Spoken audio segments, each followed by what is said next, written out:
Consumer act जो है, और जब से ये बना था तो काफ़ी अरसे तक जो है इसकी कोई सेपरेट कोड नहीं थी। तो जब ये बन के बिल्कुल अवेयरनेस में आया, और जब इसकी ज़रूरत तब पड़ी जब एक जो बंदा लोकल मार्केट में परचेजिंग करने जाता है और कोई दुकानदार या कोई ऐसा कोई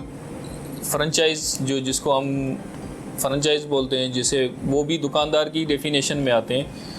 कोई ऐसी डिफेक्टिव पीस या डिफेक्टिव चीज़ अपने कंज्यूमर को लोकल मार्केट में पकड़ा देता है, और उस पर फिर जितने भी डिस्प्यूट आते हैं वो बिल्कुल ही सेपरेट करके दिए गए थे।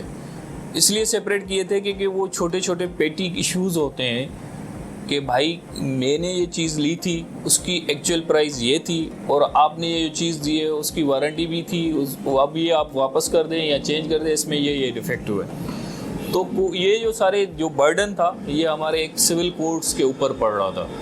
तो 2014 में ये ला तो आया, लेकिन इसकी जो कोर्ट्स बनी है वो 2020 के बाद बनी है, और ये सारे पावर्स जो हैं हर डिस्ट्रिक्ट में एक कंज्यूमर कोर्ट्स बनाई गई,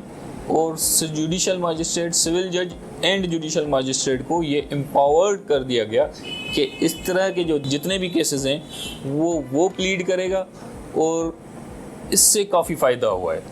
इसमें फ़ायदा ये हुआ है कि एक तो जितने भी जो ऐसे क्लाइंट्स थे जो अपनी चीज़ें दुकानदारों के पीछे भागते रहते थे महीनों महीनों, नहीं वो वापस करा सकते थे, हमारे पास आते हैं। हमारे काफ़ी यंग लॉयर्स हैं, वो ये काम सीख गए हैं। मेरे फर्म में भी अच्छे दोस्त हैं, वो ये काम संभालते हैं, जिसमें साजिद सुमरो साहब है, इकरा अज़ीज़ मैडम साहिबा हैं, उसके बाद आबिद जमाली हैं। ये वो काम देखते हैं मेरी सुपरविजन में, और वो उससे ये रिलीफ मिलता है कि 2 से 3 हेयरिंग में या तो वो चीज़ बदली करके देते हैं या हमें कंपनसेट करके देते हैं। और इसमें जितने भी केसेस हैं वो आर्बिट्रेशन करके हम सेटलमेंट करा देते हैं और अपने क्लाइंट को बड़ा फ़ायदा पहुंचाते हैं।